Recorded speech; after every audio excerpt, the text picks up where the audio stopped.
Bismillahirrahmanirrahim. Himpunan Kesesatan Wahabi. Wahabi atau Wahabiyah adalah satu ajaran baru yang muncul sekitar akhir 17 ribuan. Dibawa oleh Syekh Muhammad bin Abdul Wahab yang digelar sebagai mujaddid oleh golongan pengikutnya. Namun, di sisi lain, ajaran Muhammad bin Abdul Wahab ini banyak bercanggah dengan ajaran Islam yang sebenar. Kerana banyaknya tulisan yang mencela ajaran Wahabiyah ini, sesetengah pengikut Wahabi berhujah bahawa ramai tersalah faham di antara Muhammad bin Wahab dan Abdul Wahab Rustum. Namun, hakikatnya sebenarnya, ajaran Wahabiyah dan ajaran yang diikuti oleh Abdul Wahab Rustum adalah ajaran yang berbeza. Abdul Wahab Rustum adalah pengikut ajaran Wahabiyah yang diasaskan oleh Abdullah bin Wahbi Ar-Rasibi. Sekarang ini, mereka sering menggelar diri mereka sebagai golongan Salafi atau pengikut Salaf. Salaf ini adalah zaman 300 tahun pertama selepas kewafatan Rasulullah SAW. Tetapi itu hanyalah slogan kosong sahaja. Yang mereka ikutkan kebanyakannya adalah Ibn Taymiyah, Ibn Qayyim Al-Jawzi, Muhammad Abdul Wahab, Bin Baz, Utsaimin dan Albani. Sejarah Wahabi. Sejarah Wahabi adalah sejarah hitam dalam Islam, di mana perjuangan utama Muhammad Abdul Wahab dan pengikutnya adalah untuk memerdekakan semenanjung tanah Arab yang pada pendapat mereka telah dijajah oleh Khilafah Turki Utsmaniyah yang ketika itu pada pandangan mereka banyak mengamalkan kesyirikan. Muhammad Abdul Wahab dibantu oleh Ibn Saud. Hakikatnya, Khilafah Utsmaniyah adalah pemegang takhta khalifah dan kesemua sultan-sultan di seluruh dunia tertakluk di bawah kekuasaan khalifah. Pada tahun 1744, Muhammad Abdul Wahab bersama sekutunya Ibn Saud mendirikan kerajaan di Riyadh di Najd. Asalnya, Muhammad Abdul Wahab yang berasal dari Uyainah telah diusir oleh orang kampungnya kerana membawa ajaran baharu dalam Islam. Abang dan bapanya adalah seorang ulama pada masa itu. Abangnya juga menulis satu buku menerangkan tentang kesesatan Muhammad Abdul Wahab. Pemberontakan Muhammad Abdul Wahab dan Ibn Saud terhadap Khilafah Utsmaniyah berjaya membuahkan hasil apabila mereka berjaya merampas Haramain dari Turki Utsmaniyah pada awal 1800-an. Ia telah menimbulkan kemarahan Turki Utsmaniyah dan Turki Utsmaniyah menawan kembali Mekah dan Madinah, seterusnya menghancurkan kerajaan Saudi yang pertama. Abdullah bin Saud ditangkap dan dibawa ke Istanbul untuk dijatuhkan hukuman mati kerana memberontak.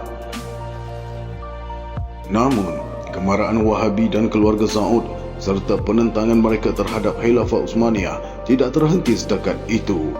Mereka menggunakan sentimen nasionalisme Arab untuk menentang Khilafah Utsmaniyah. Mereka juga mendoktrin pengikut-pengikut mereka dengan doktrin menentang Khilafah yang pada pendapat mereka mengamalkan syirik secara berleluasa. Mereka juga mendapatkan bantuan dari British dengan perjanjian rahsia antara Wahabi dan British pada 1866 dan perjanjian rasmi pada 1915. Mereka menganggap orang kafir seperti British lebih baik dari Khilafah Utsmaniyah yang syirik.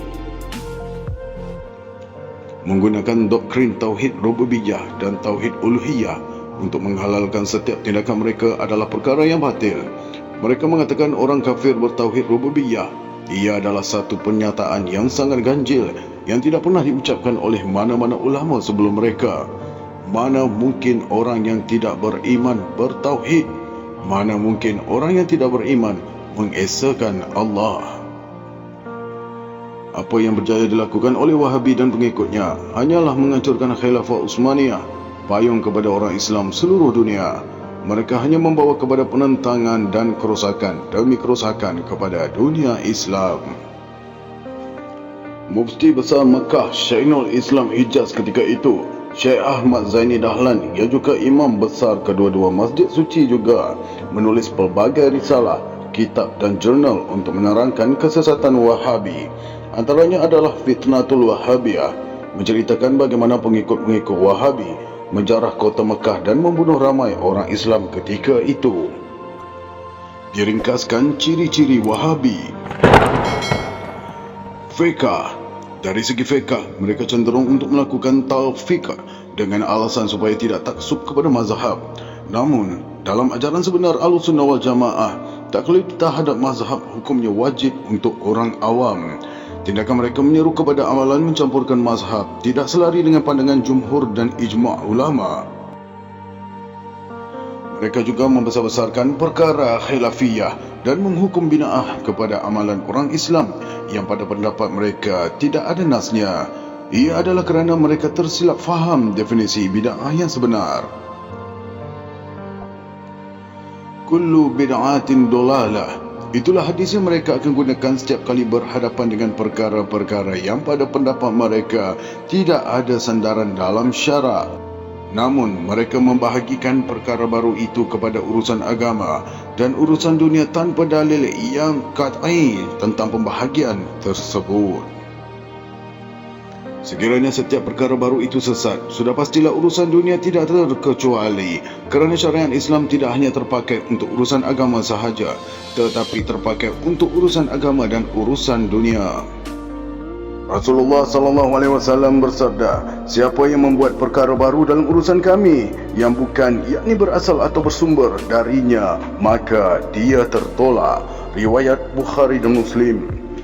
Hadis di atas sering digunakan oleh pengikut Wahabi untuk membahagikan urusan syarak kepada urusan dunia dan urusan agama. Walhal, perkataan fi amrina bermaksud yakni urusan kami, iaitu syariat Islam ataupun landasan syarak. Ianya tidak boleh dijadikan dalil perkara baru terbahagi kepada urusan dunia dan urusan agama. Selain itu, hadis pendebungaan kurma juga dijadikan dalil untuk mengatakan perkara baru terbahagi kepada urusan dunia dan urusan agama. Walhal, hadis itu sama sekali tidak boleh dikaitkan dengan hadis berkaitan bid'ah dan muhdath, yakni perkara baru. Yang sebenarnya, menurut Imam Syafi'i, perkara baru, yakni muhdath, terbahagi kepada bid'ah mahmudah dan bid'ah mazmumah. Setiap perkara baru yang tidak berlandaskan syarak tertolak, tidak kiralah ianya urusan agama atau urusan dunia. Dan bid'ah bukanlah salah satu dari hukum fiqh, yakni haram, wajib, sunat, makruh dan harus.